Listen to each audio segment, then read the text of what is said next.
What's going on, y'all? It's Greg. Greg said it. Greg said it channel here.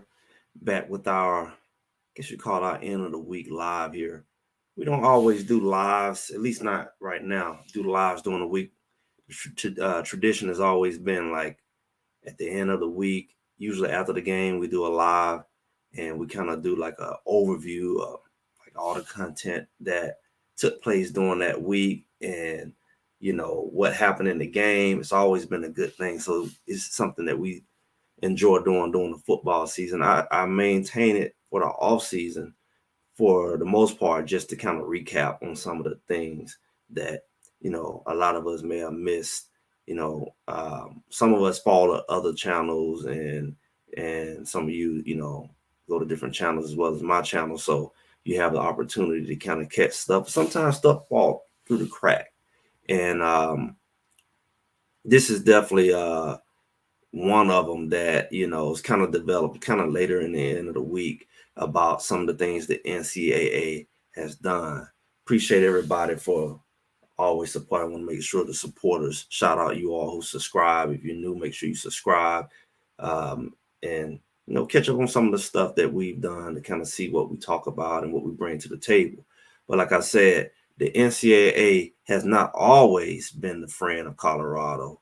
And, I'm going to be honest, I don't know the full history of the relation with NCAA and Colorado. But I know when Coach Prime came over last year, the NCAA was pretty much an enemy because of how they handled the Tyler Brown situation.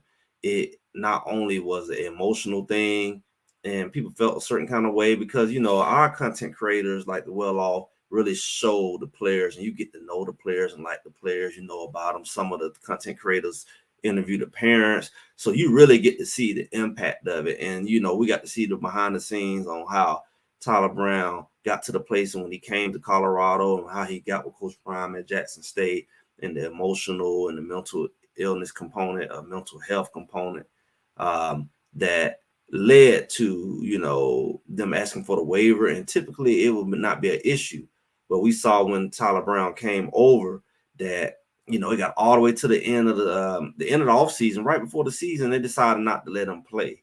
And then we seen some shifting around where some people were able to play. And then we seen a couple guys at some other schools like I think it was USC and North Carolina, with the guys who didn't get to play. Like a few games in, they were able to play, but that wasn't the case with Tyler Brown. I think most of the guys, at least in a similar situation, was able to eventually play. And then we seen at the end of the season, they decided to pull it back and say, all right, well, you can go ahead and play in the playoff, or, that kind of stuff was just really weird. And it rubbed people the wrong way, to say the least. So the relationship with the NCAA has been really, really sketchy, especially because of that situation and the emotion behind it.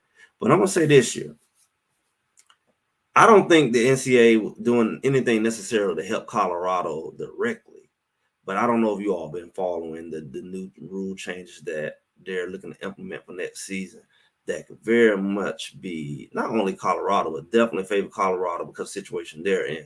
For example, it's three main rules. It's not the only rules, but it's three key rules that they're changing. They're looking to add the helmet to communications, for the coaches to be able to communicate to the players, or the quarterback specifically.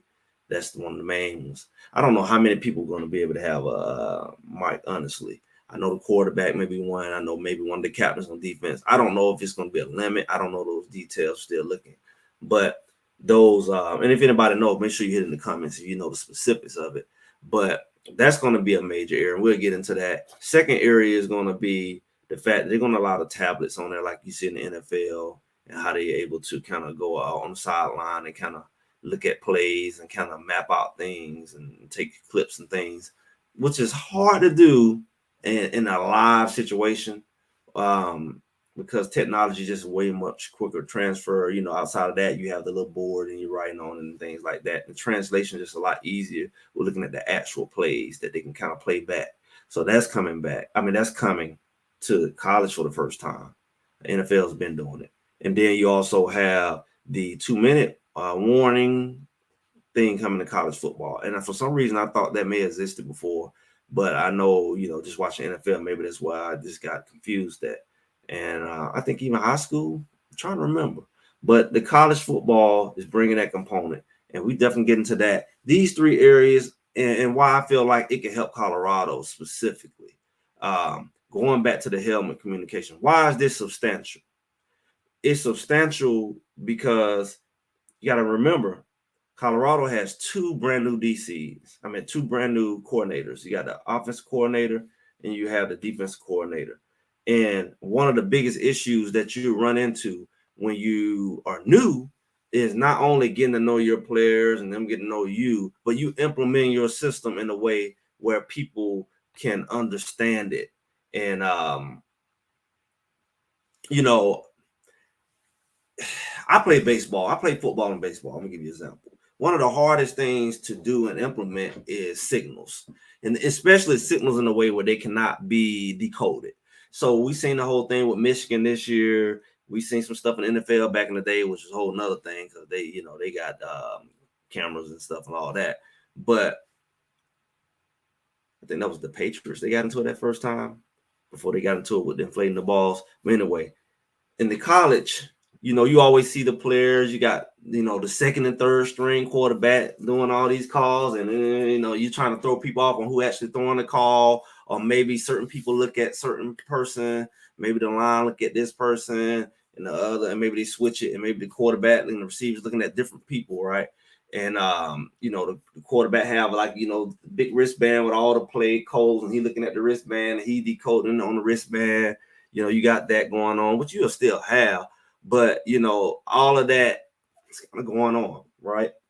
Why this can be a challenge with a new coach is he's going to have to be able to implement new codes in addition to the plays, and the whole communication gap and all of that, and make sure everybody and all these different parts are synchronized. Some of them have the big signs with the codes on it and pictures on it, and they got to throw people off and hide the person with the code, and it's just a whole other element. But when you talk about what you can do with that helmet, you can help out the quarterback with the audibles and make sure they see what you see, make sure that they understand what you're calling, even if it's like a last minute change that you can't quite do with the codes and with the signs. So it's a faster, seamless transition. QB and linebacker will be mic'd up, in DC I don't see that. That's on it.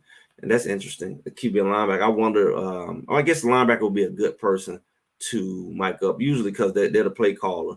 But in this modern day time, the players have somebody at each level, kind of communicating the call. But the linebackers traditionally, when you have a huddle, I play linebacker. That's usually the one who translate everything, even though the defensive backs are kind of back there on their own, kind of doing their own thing.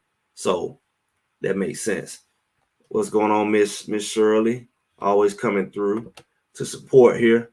But I think the biggest thing is when you got a brand new playbook, let's say for offense, it helps out a lot with your quarterback on just the stuff they got to carry and learn and understand. It gives them a time to make it through that learning curve with a new person. So that helps out a lot with the newness. And you get in the huddle and all of that.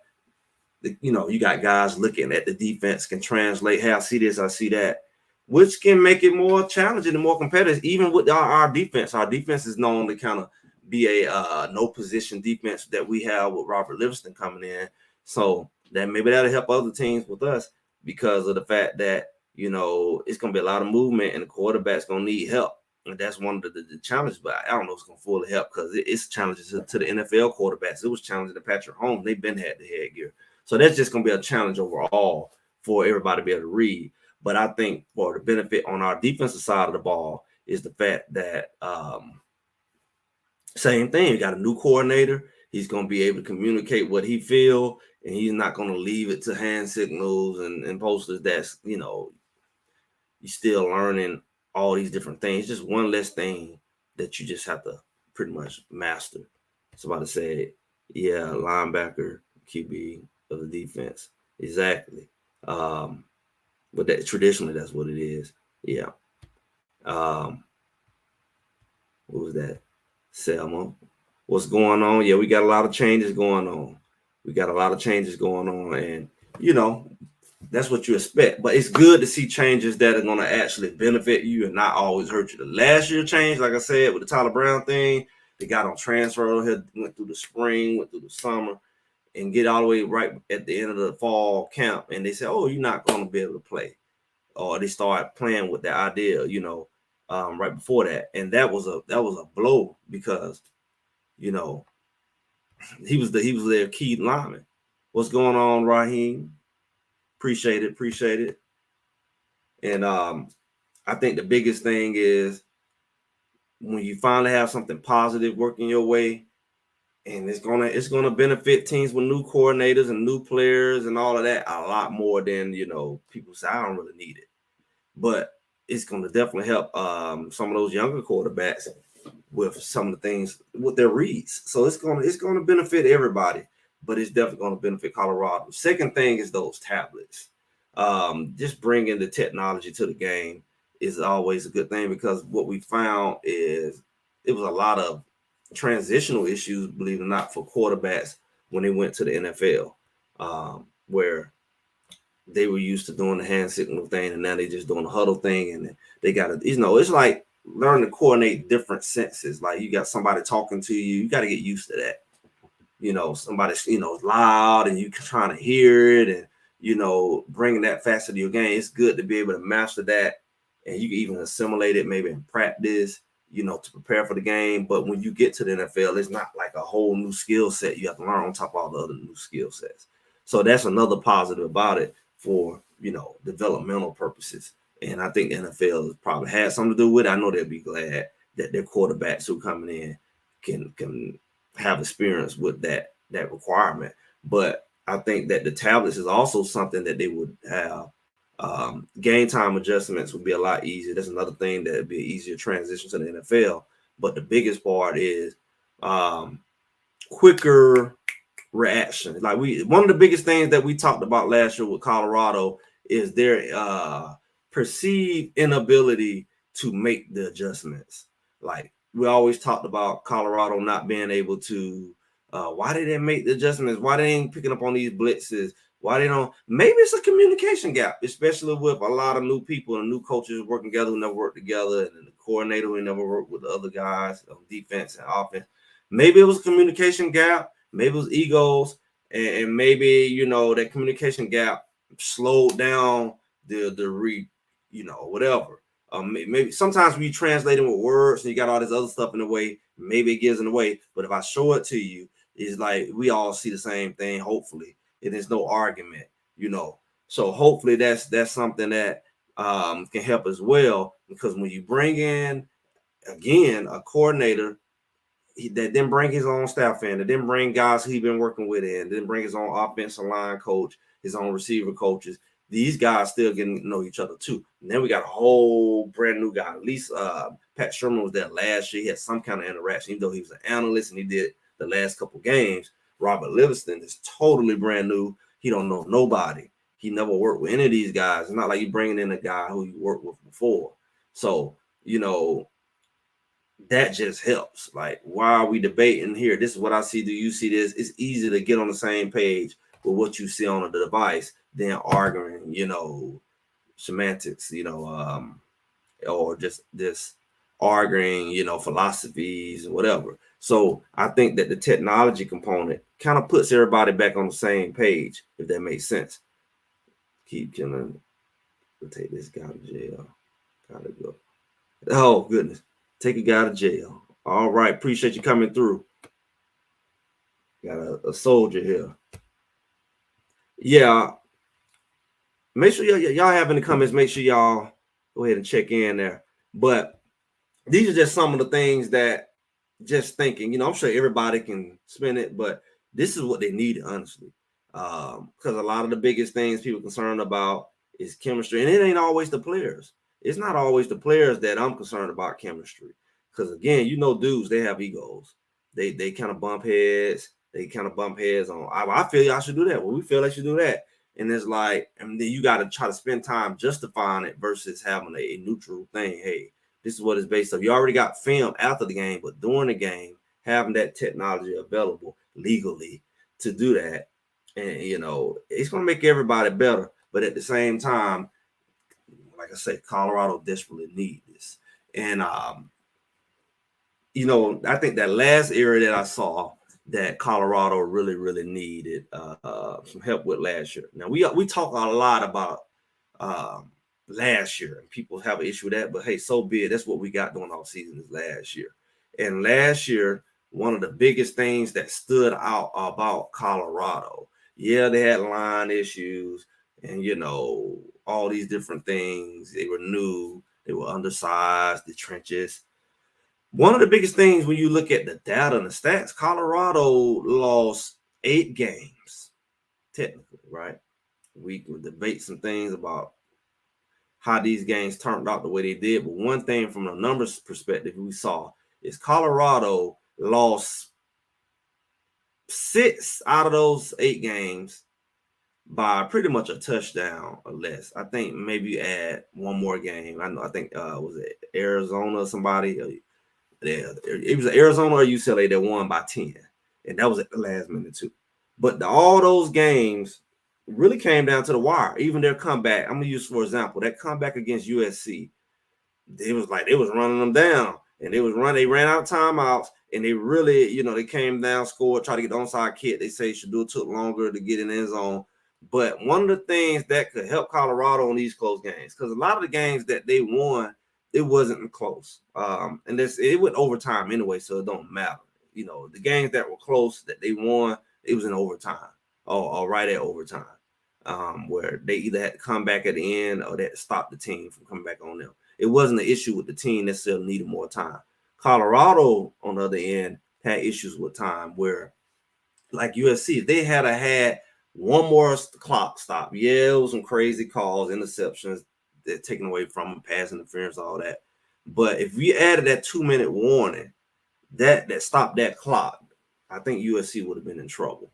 We've seen some games where Colorado was running teams down, with this Brady mode type thing, right? Which we don't want to live by, especially when Shador was less mobile and injured. This 2-minute warning thing, I don't know how many other games, but we're saying it can make college football a lot more competitive because, teams kind of like can live and take a sigh of relief when they feel like, we got the ball back and the clock just gonna run. It's not gonna stop. You don't have no more timeouts. All we got to do is just let the clock run or get one more first down versus that extra 2-minute warning, stopping the clock either at 2-minute warning or afterwards. So that 2-minute warning piece is another thing that can help Colorado. It can help others too, but it can help Colorado in those close games where they do have to make a run for whatever reason. And hopefully that don't be the case. I'm gonna be real with you. Hopefully that's not something that they get in the habit of doing, because if you really look at it, what I got here, if you really look at it, hopefully they should be so far ahead. I'm predicting that it should be more like what Colorado looked like in that last year at Jackson State, as far as their scoring ability and Shador kind of being at a higher level. I'm expecting that they should really just be kind of up on teams, and the other teams need the 2-minute warnings. But then again, it's just a thing that they definitely could have used last year for at least a couple games. So, these are 3 things that I feel like are a big deal for Colorado more than anybody. But y'all have any comments on that? Definitely let me. I'm still looking more into it. It's somewhat kind of a developing thing where a lot of the nuances is not official yet. I think they're going to officially vote on April. They're pretty much certain. I don't know, maybe 99.5% certain that along with a few other things, is going to go through. So it's not like official, but we all are kind of like looking like preparing for that.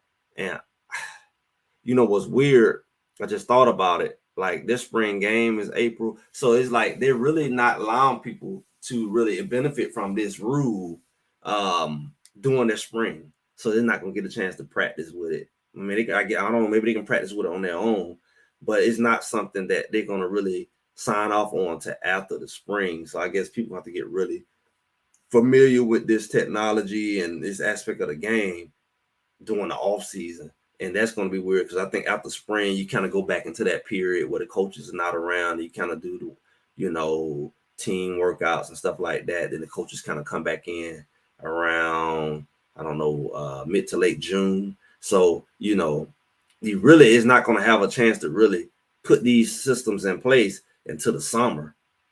So, it's almost going to be an integration component. Like maybe everybody's not going to be able to integrate it on the same level because, some people going to have a learning curve or whatever, because nobody have the advantage of experience because nobody in college football has ever used this system before. So I'm just curious to see how how some teams are going to be better at it than others. And, hopefully it's not a money thing because they say hopefully everybody got the little 800 or whatever they implement it. The money shouldn't be an issue, but just the skill. Like anything else in life, we all can have the same equipment and the same opportunity, but we don't all implement it on the same level. So I'm just wondering what advantages come in, especially this is another advantage that I didn't think about. If this is something that's rolling down from the NFL, and both of our coaches have NFL experience. I just thought about that. If they're used to doing this at NFL level,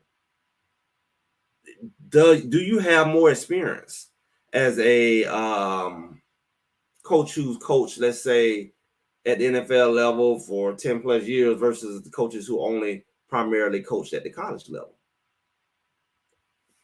That's something worth thinking about. And I don't know if we really talked about it from that perspective, but that could be another advantage because Pat Shermer has coached many years. He's done both college and NFL, unlike Robert Livingston, but he's been a head coach and a coordinator at the NFL level for many years. And the fact that, it won't be brand new to them. It won't be brand new to him. It won't be a learning curve for him versus a coach who's been coaching in college for 20 years who never used that technology. Same thing with Robert Livingston. He's coming from the NFL. So it's like, hey, it's all I know, and I've never not had it versus a coach who has, again, been at at Alabama or whatever, and has never really used it, or maybe, they did 2 or 3 years in the NFL and came back to college. This guy's been there over a decade. And I definitely, that's a point that I didn't have down, but it came to me.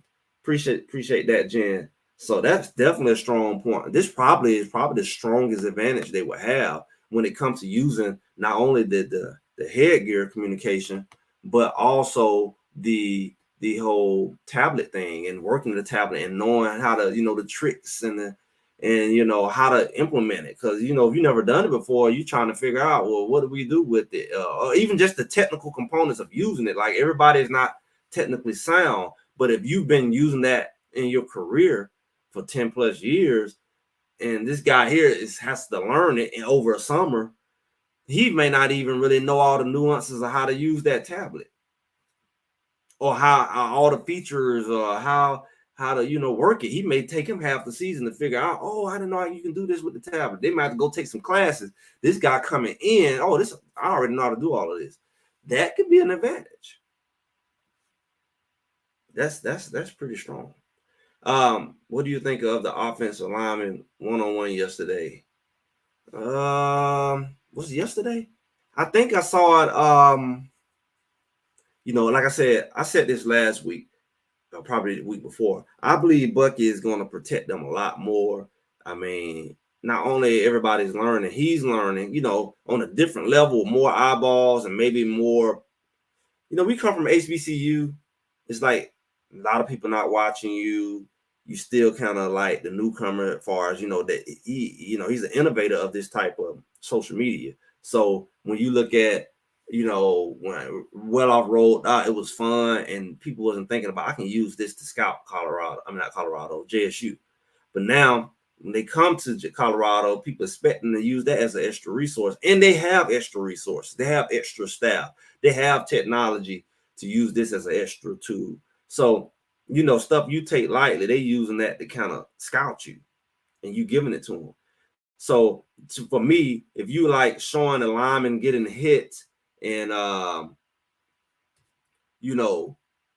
showing their weaknesses and stuff, I wouldn't be surprised he edit that out. But he's giving us a taste of what we got.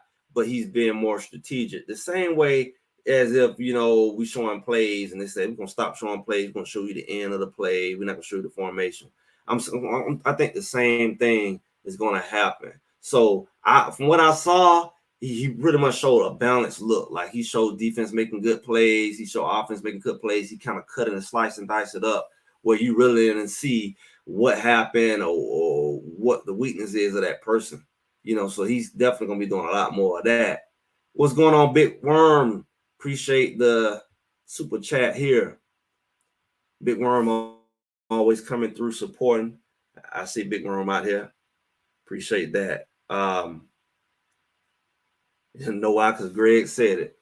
Hey, I'm looking forward to this season because I think a lot of times everybody's talking and people will kind of like say, everybody has an opinion or people are super fans and all of that. I'm looking forward to at least seeing is what Greg said what it is. Is it what it is? Is it accurate? Because I don't gamble, but this is the closest thing to gamble. Like I said the other day, this is the closest thing to gambling because it's like I'm putting my belief and my hypothesis, my analysis out before we all get a chance to see it. And you could be wrong, but you could be right. And it's like that risk taker who could be right is that first person who saw it. Everybody else gonna have to wait till it happens. They're gonna have to say, oh, offensive line is pretty good. It is what it is, So I'm looking at it and I'm assessing it and trying to predict where it's gonna go.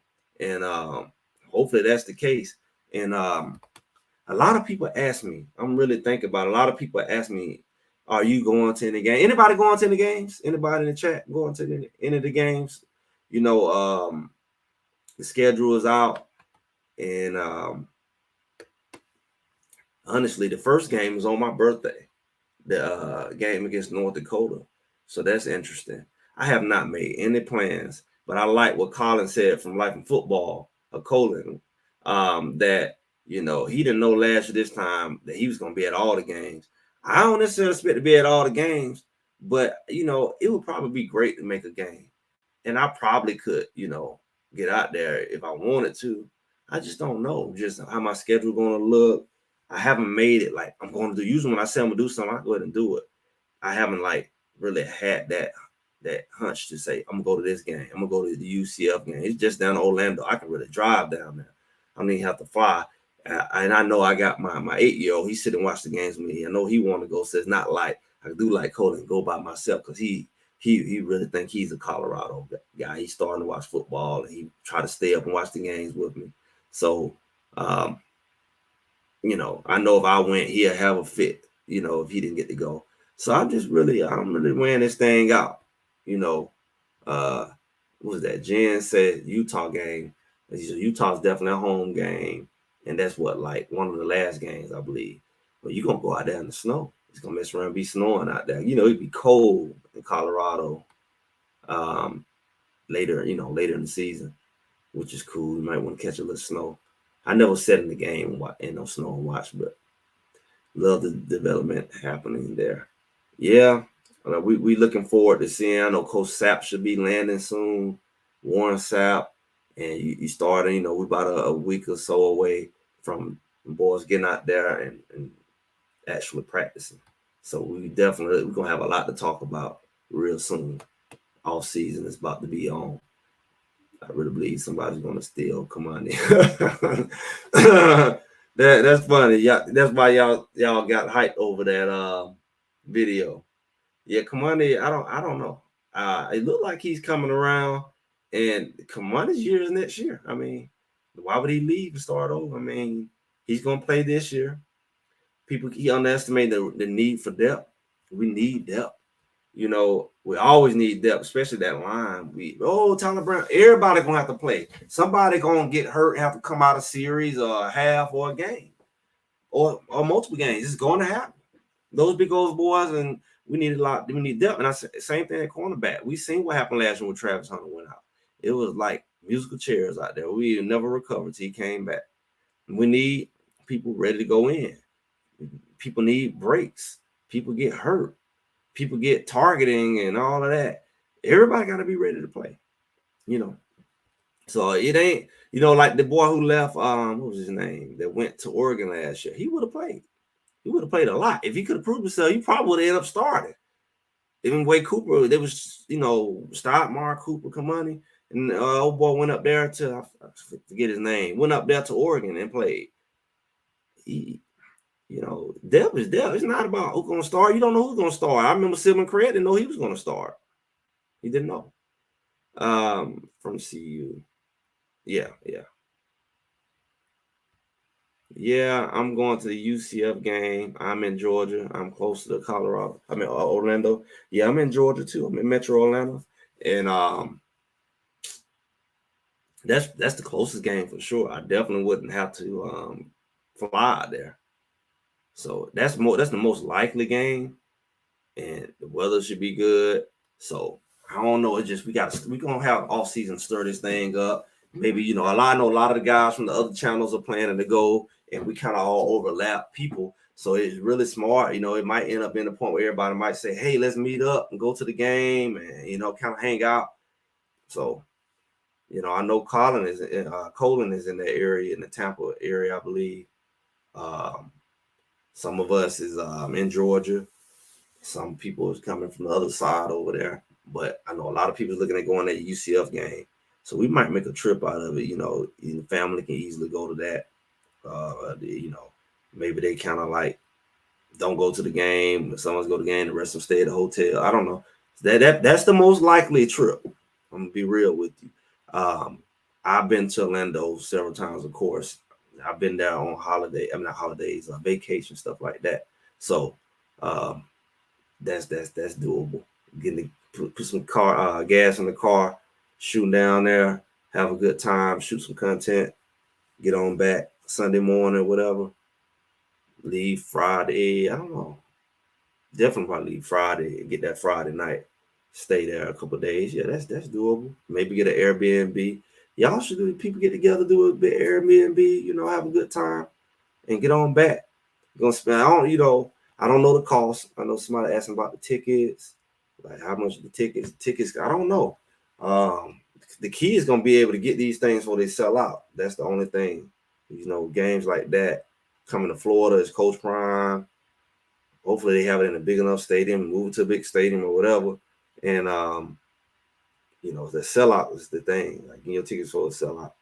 I should expect it to be like going to a concert, $130, $140 ticket, something like that, probably. But I like the way them boys doing last year. They was getting the media passes. I don't know. I don't know if I am I media yet? Am I officially media? I don't know. I don't know how that worked. I haven't even looked into it. I'm a little media. I got a little media in me. Maybe I get a pass. I believe in Robert. I think I think he's gonna do a good job. I think he's the best fit for what Colorado has. So, I don't have no doubts for him. I think he got the right group. With that safety group, he's gonna help cultivate them in that secondary. I think he's the right guy for the job. Somebody else who that say same as that say going to the UCF game. Like we get closer, we definitely talk more about it. I can go to that Oklahoma game. Where they play at? Where's Oklahoma State playing at? Is that at home? Is that a home game? Yeah. I don't know if that's a home game or not. I can't remember. He said, yes, you are. Yeah, media. Yeah, I'm considered media. I don't know what these boys went through, but boy, they opened up the floodgates last year when they was going and being on the sideline. The thing about that UCF game with me is the fact that I kind of want to go to a game. I do want to go to a game in Boulder. I don't just want to go to a game. Like I don't mind going to UCF game, but I still want to go to a home game. I still want to experience it. And I really want to experience it this year with all the guys. I don't know what it's going to look like. I mean, this is it. Shador leaving, Travis leaving. Everybody try to figure out how long Coach Prime going to be there. His motive can easily go away. I mean, his motive was to coach his sons. He got health challenges. He's older. He don't have to do this. He don't have to, and then just the type of team and the players being there. it might end up being different once you do a league. I'm not saying the football quality go away, but just this is historical. Both his sons are there. You know, it's a lot of things that's just going to be different, and that it is what it is. It is what it is. People cannot act like it's not. So I do want to go to be in the stadium, and like I said, the biggest thing I got to worry about is the the selling out as much as the cost. Like the cost is going to go up, but just being able to get in the building, I think one of the biggest ways for me to be able to get in the building over that is definitely have to have a media pass. That's my best bet going out there. Probably, I know they probably about sold out right now, but UCF I probably can get some tickets. But if I go out there, I probably need a media pass. So anybody know about that? Any other content creators? Let me know how that thing works. I'm not over there to be in nobody's face. I just want to experience it. Being a supporter, of the thing, and just you talk about something so much, you should be able to experience it. You shouldn't be talking about something you haven't had a chance to. You should get a taste of it. You should be able to get to see that place that you pretty much talk about every day. It shouldn't be just like a fantasy. If you're talking about going to Paris, you should go visit Paris. You should have firsthand experience of Paris. He's talking about Paris. I ain't never been to Paris. That's crazy. So I definitely want to go out there to Boulder and see those mountains and see the campus and see, I'm building content around it. It makes sense. And, one day, let me know, y'all. I'm just going to throw something out there really crazy I've been playing with. Because if I travel, I got to get my gear together. You see this right here. This is my Colorado gear. But, what do y'all think about me having some Greg Said It gear? You see my logo up there at the top. Of course, if I do it, I probably, do different color scheme, of course. But what do y'all think about that? Like some Greg Said It apparel. I do design stuff like that. I have designed different shirts and stuff, but not for Greg Said It. Just throwing that out there. Thinking about investing in the iron. I can make the shirts and stuff like that. What do y'all think about that? Say, I think so. Floodgates. Oh yeah. Ask Life and Football about the media pass. I haven't talked to him. I'm definitely gonna reach out to him about some things. So I know he was one of the originators, but I seen Big Chico there too. I know John Liquidator. I don't know if John Liquidator was on the sideline. I don't know, but I know he's been to some games. That's why I'm choosing Utah. I want to see this play out towards the end of the season and not the beginning. Folks get too hyped. Oh yeah. I think the hype is going to be delayed this year. I think the hype is going to be like, y'all started off 4 games, winning 3-4 games last season. Like, oh well. So that bar has already been set. So I think that they're going to be a lot more patient before they give them credit this year. Ain't gonna be no hype train because nobody expecting to win nothing last year, and then they were 1, 2, 3, what's going on? So I think once they get to that 4th or 5th game, it'll start getting back up. Just say, okay, especially they looking good and they dominant. But Utah game, they owe Utah. Utah cheated so bad. I ain't gonna say Utah, the powers that be cheated so bad, conspiracy. But I don't think Utah that good. I don't care. I played football. I'm not brainwashed. I don't know why they get so much respect. I know they came over out of Power 5, Group of 5, not too long ago into the Pac-12, and they won. And then it's like, okay. And then they ain't won this. They won their first year, I believe. And then it's like, and then they coming over here and it's like, oh yeah, Utah's like, come on, man. I give respect to Oklahoma State for Utah. Like, come on, guys. Come on, do better. He say, if you make, I'll buy one. That's a good idea. I ain't thought about coffee mugs, but I'd love to be sitting here, my pinky out drinking a coffee mug. That's a good idea. Greg Said It, mugs. That'd be crazy. Be cool. Get some merch. I agree with the coffee mug. I didn't know coffee mug's a big thing, but I think, one thing I respect about a coffee mug, it lasts longer than some clothes. Like clothes can shrink. They can kind of like fade, they can get too small, torn, but that coffee mug, unless you break it, That's a good idea. A coffee mug. I should drink out of it like a big coffee. I don't want a little coffee mug. I want like a big coffee mug, because when I drink tea or whatever, I don't want those little bitty teacups. That's a good idea. I appreciate y'all's suggestion. There's 3 people talking about coffee mugs. I would have never thought about coffee mugs. I always think about like the shirts, you come up with your shirt on, you can get just the basic, shirt with your logo on there, some on the back, or you can just do a whole design, you can play with it.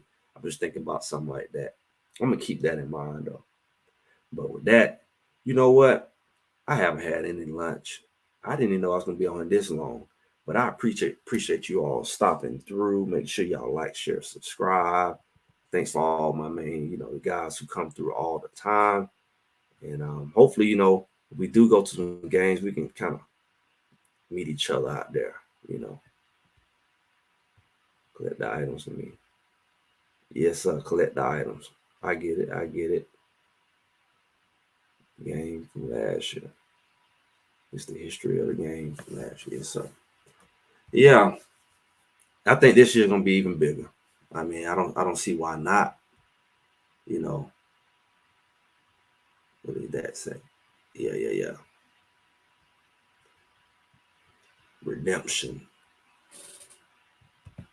Yeah, we got a lot of work to do, man. We're early in this thing. A lot of people kind of on vacation from this. They don't took a break. They're gonna wait for the season heat back up. It's gonna be a heated season. We're gonna have a lot going on this year. It's political season. It's gonna be a lot going on. I hope it don't distract too much from the season, because this is a big season, and it's gonna be something to look forward to. So, like I said, make sure y'all like, share, subscribe, and check out the sponsors in the description. Got our new sponsor for those who need healthcare. That's a big thing. I know a lot of people these days do like gig working and stuff like that. Got a very innovative healthcare network that has come on to support us here. So make sure y'all check that out in the description.